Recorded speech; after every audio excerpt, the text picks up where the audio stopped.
bajarse abajo del ring y 36 años de edad, contrapunto. Este es el último momento de El Santo. Pocos días antes de su partida, rompió la única regla que había seguido durante más de 40 años.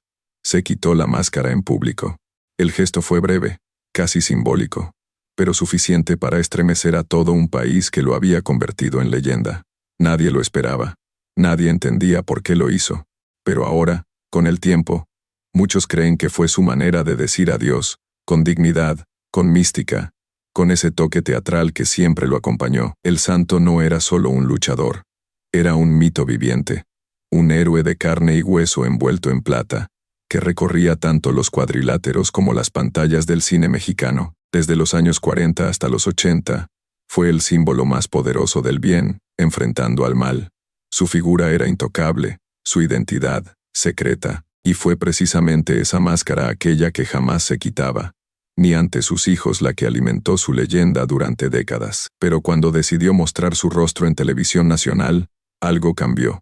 Fue como si abriera la puerta a una despedida silenciosa, como si el hombre detrás del mito quisiera, al fin, respirar sin el peso del personaje, como si hubiera sabido que no le quedaba mucho tiempo. El Santo murió días después, dejando a un país en estado de shock. Y aunque se fue físicamente, su figura jamás abandonó el imaginario colectivo mexicano, porque su adiós, más que una muerte, fue un ritual, una revelación cuidadosamente calculada, una confesión sin palabras, que llevó a El Santo a revelar su rostro justo antes de partir. Fue un acto de valentía, de debilidad o de redención. ¿Sabía algo que los demás no sabíamos?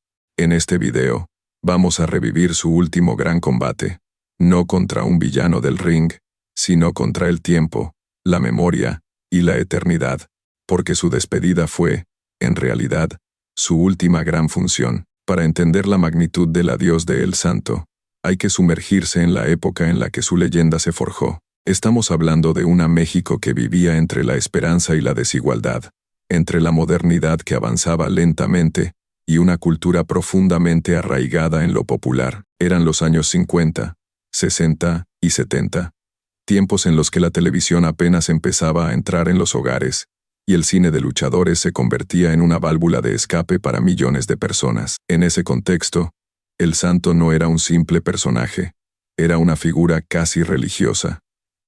En los barrios pobres, su imagen adornaba las paredes. En las salas de cine, protagonizaba películas donde derrotaba a vampiros, momias, científicos locos y mafiosos internacionales. Y en los cuadriláteros, enfrentaba con valentía a oponentes brutales que caían uno tras otro ante su fuerza y carisma. Su máscara plateada no era solo parte de su uniforme, era un símbolo de justicia, integridad y misterio. México estaba herido por la desigualdad, pero tenía en El Santo un consuelo. A diferencia de los políticos o las figuras públicas que venían y se iban, El Santo siempre estaba ahí, nunca hablaba más de lo necesario, no se metía en escándalos, y jamás revelaba su rostro. Su silencio lo convertía en una presencia casi divina, en una leyenda viviente que representaba lo mejor del pueblo mexicano: lucha, perseverancia y dignidad. En aquellos tiempos, el cine popular vivía una revolución. Las películas de lucha libre se transformaban en fenómenos de taquilla, y El Santo era su rey indiscutible. No necesitaba grandes efectos especiales. Su sola presencia, acompañado por una historia donde el bien siempre vencía al mal, bastaba para llenar las salas. A través de esas historias, generaciones enteras crecieron creyendo que, mientras existiera El Santo, el mal no triunfaría jamás. Pero tras la máscara plateada, había un hombre real, Rodolfo Guzmán Huerta, un padre de familia, un ser humano que envejecía, que se cansaba, que comenzaba a sentir el peso de tantos años oculto tras un personaje. A medida que el tiempo avanzaba, los rumores crecían. ¿Cuántos años tenía en realidad? ¿Quién era el verdadero rostro del héroe? ¿Hasta cuándo podría seguir luchando? Y entonces ocurrió lo impensable. En enero de 1984, durante una entrevista televisiva, El Santo decidió quitarse la máscara, aunque fuera por unos segundos. Lo hizo ante millones de mexicanos que no podían creer lo que veían. Fue un gesto simple, pero devastador, un símbolo derribado, una frontera cruzada.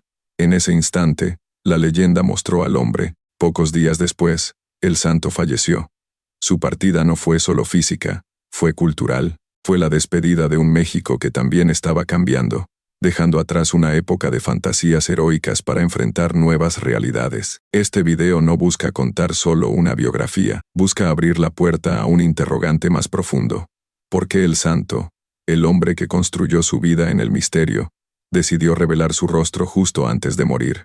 ¿Fue una señal, un llamado, o simplemente la necesidad humana de ser recordado no solo como leyenda, sino también como persona? Aquí comienza el viaje hacia esa verdad silenciosa, hacia ese momento final que marcó a todo un país. Antes de convertirse en el santo, Rodolfo Guzmán Huerta era solo uno más entre los muchos jóvenes que vagaban por las calles de Tulancingo, buscando una oportunidad. Nació en 1917, en una familia humilde, y muy pronto su destino lo llevó a Ciudad de México, donde la lucha libre comenzaba a ganar terreno como un espectáculo popular. Al principio, Rodolfo no destacaba.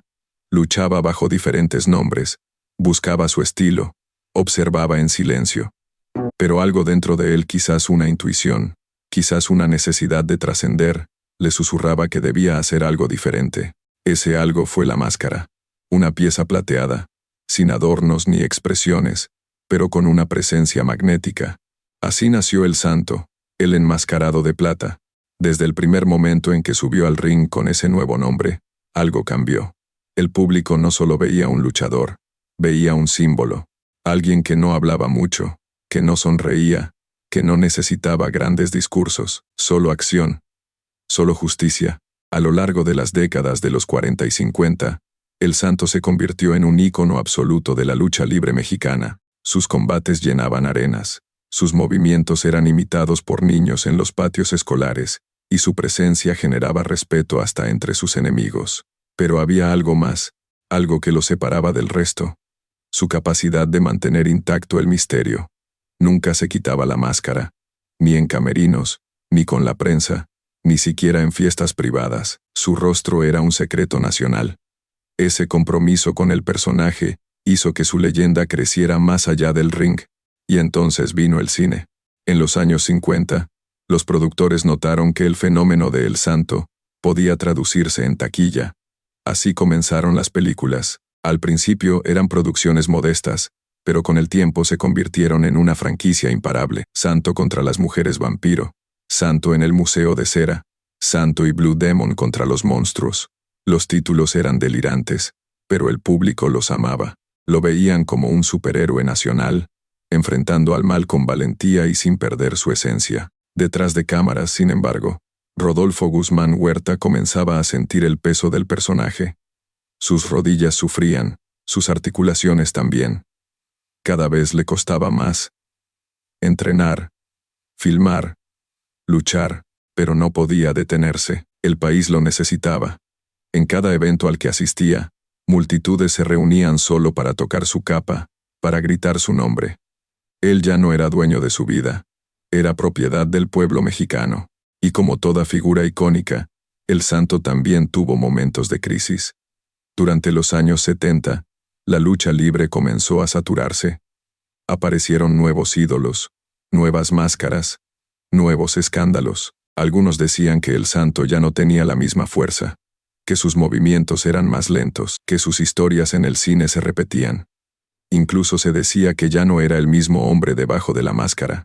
Un doble, un reemplazo, una leyenda fabricada, pero el santo, con su silencio habitual, jamás respondió a los rumores.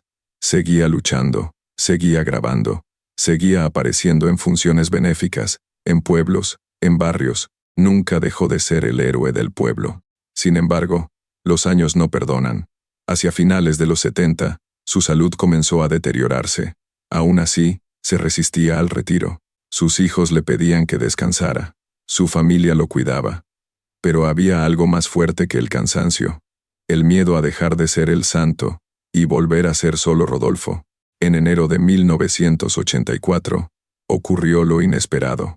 Durante una entrevista en el programa Contrapunto, el santo, ya retirado, se quitó la máscara frente a millones de espectadores. Fue solo por unos segundos, pero suficiente para que el país entero contuviera la respiración.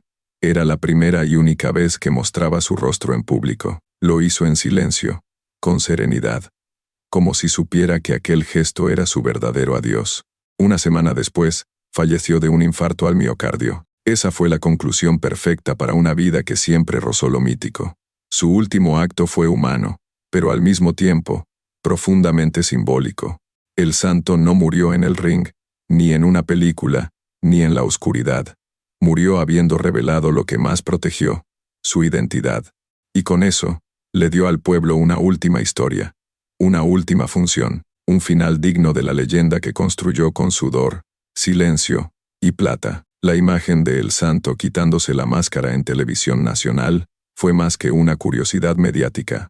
Fue una ruptura emocional. Durante más de 4 décadas, millones de personas construyeron una relación íntima con ese rostro cubierto de plata. No sabían cómo lucía en realidad, pero lo reconocían más que a cualquier presidente. Esa máscara era un pacto sagrado entre el héroe y su gente, y cuando ese pacto se rompió, también se abrió una herida profunda. ¿Por qué lo hizo? ¿Qué lo llevó a revelar el secreto mejor guardado de México? La verdad, como casi todo en su vida, estaba oculta entre gestos silenciosos y decisiones cargadas de simbolismo. Durante los últimos años, Rodolfo Guzmán Huerta vivía con un peso emocional que pocos conocían. Aunque mantenía su imagen intacta frente a cámaras, su salud se deterioraba rápidamente. Padecía problemas cardíacos, fatiga crónica y dolores musculares que se habían vuelto insoportables, pero sobre todo, cargaba con una angustia interna, el miedo a desaparecer sin ser recordado como persona. Quienes lo conocían más allá del personaje, como su hijo Jorge, el hijo del santo, cuentan que en casa ya no podía moverse con agilidad, que tenía dificultades para dormir, que había días en los que ni siquiera quería hablar. La gloria se había transformado en un peso aplastante, y la máscara, que lo había elevado al Olimpo del entretenimiento mexicano, ahora era una jaula, que no podía quitarse sin destruir todo lo que había construido. En ese contexto, la entrevista en Contrapunto fue mucho más que una aparición. Fue una confesión muda, un acto de rendición. El santo se sentó frente a las cámaras, escuchó las preguntas, sonrió con amabilidad, y de pronto, en un gesto que no estaba planeado ni coordinado con la producción, retiró la máscara. Lo hizo con una lentitud casi sagrada. No dijo nada, solo dejó que el público viera su rostro. Era un rostro común, humano, con arrugas, con mirada cansada. Pero era también un rostro que hablaba sin palabras. Aquí estoy, soy yo. Así me recordarás cuando ya no esté. La reacción fue instantánea. La audiencia quedó en shock. Algunos lo sintieron como una traición. Otros lloraron. Hubo quienes pensaron que era un montaje, un doble, pero al día siguiente, los periódicos lo confirmaban. El santo, el verdadero, había mostrado su rostro.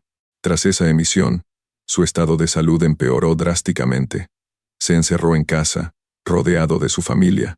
Apenas salía, apenas hablaba, como si al quitarse la máscara, también se hubiera desprendido de su alma, como si, finalmente, el hombre vencido por el tiempo, hubiera dejado de pelear. El 5 de febrero de 1984, mientras dormía, su corazón se detuvo, pero lo más desconcertante fue lo que sucedió después. El santo fue enterrado con la máscara puesta. Su familia, sus fans, los medios, todos coincidieron en que debía partir como vivió, envuelto en el mito. Ni siquiera su acto final de revelación bastó para borrar la leyenda. El rostro que había mostrado en televisión fue cuidadosamente olvidado, como si el país entero decidiera, de manera colectiva, no recordarlo. Y es allí donde emerge la verdad más oscura y conmovedora de esta historia.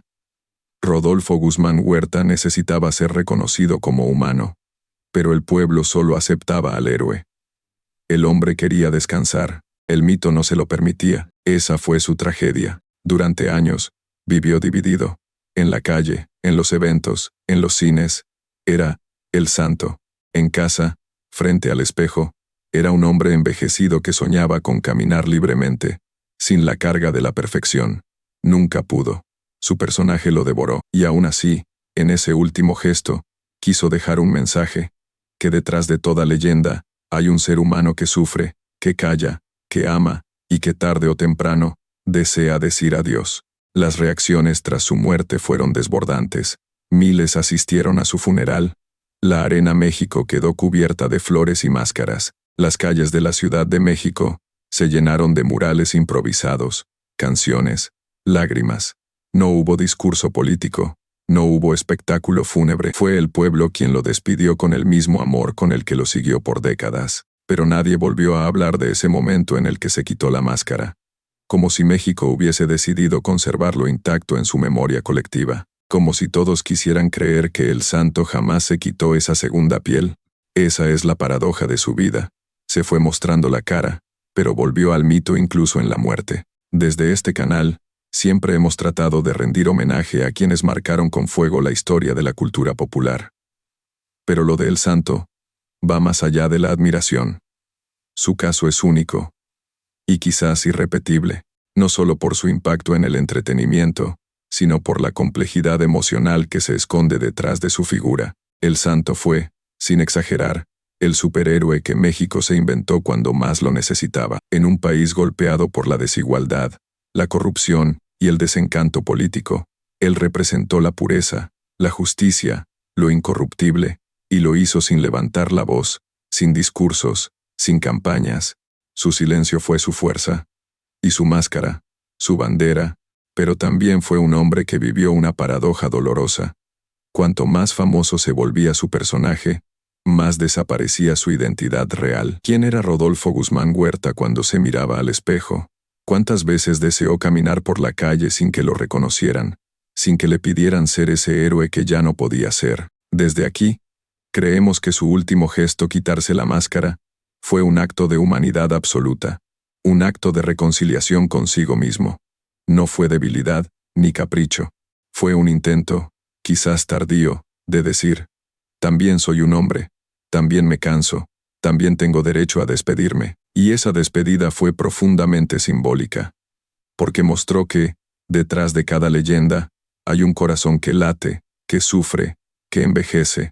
El santo, que nunca necesitó hablar para inspirar a millones, nos dio su mensaje final con una simple acción: revelar su rostro para dejar en claro que su grandeza no estaba en el misterio, sino en el sacrificio silencioso de toda una vida dedicada al pueblo. Lo más impactante es que, tras su muerte, el país entero pareció hacer un pacto de silencio, como si todos, fanáticos, medios, familia, hubieran decidido devolverle el velo al mito.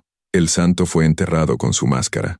Las imágenes de su rostro desaparecieron, y su leyenda, lejos de debilitarse, creció aún más. ¿Fue justo con él?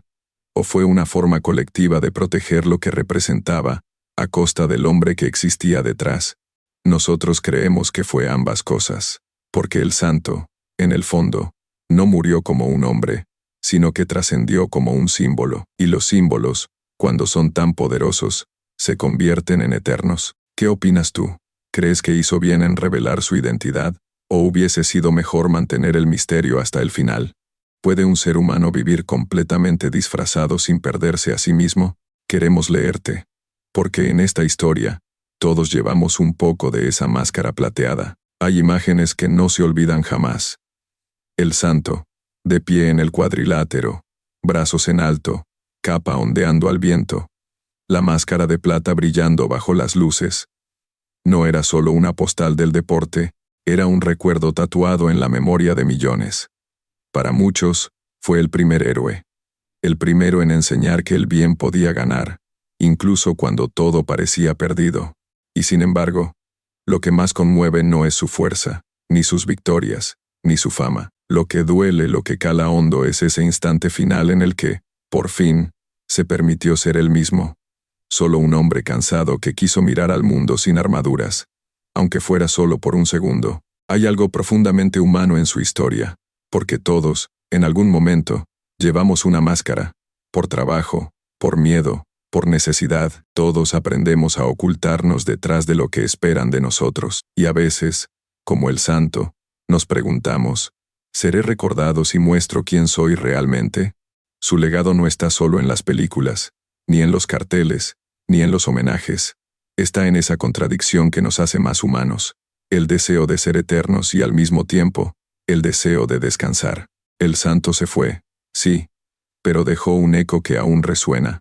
Un eco que dice que se puede vivir con dignidad, que se puede luchar sin hablar, que se puede ser héroe sin dejar de ser humano, y que, incluso cuando todo parece controlado, llega un momento en el que solo queda una verdad, la de mirarse al espejo y decir, aquí estoy, así soy, gracias por acompañarme. Hay historias que nunca se han contado, pero ahora las conoces, y quizás, la próxima vez que veas una máscara de lucha libre en una vitrina, o una película vieja en blanco y negro con monstruos y héroes imposibles, recuerdes que allí no solo hubo espectáculo, hubo un hombre que decidió cargar con el alma de todo un país, y que al final, solo quería descansar.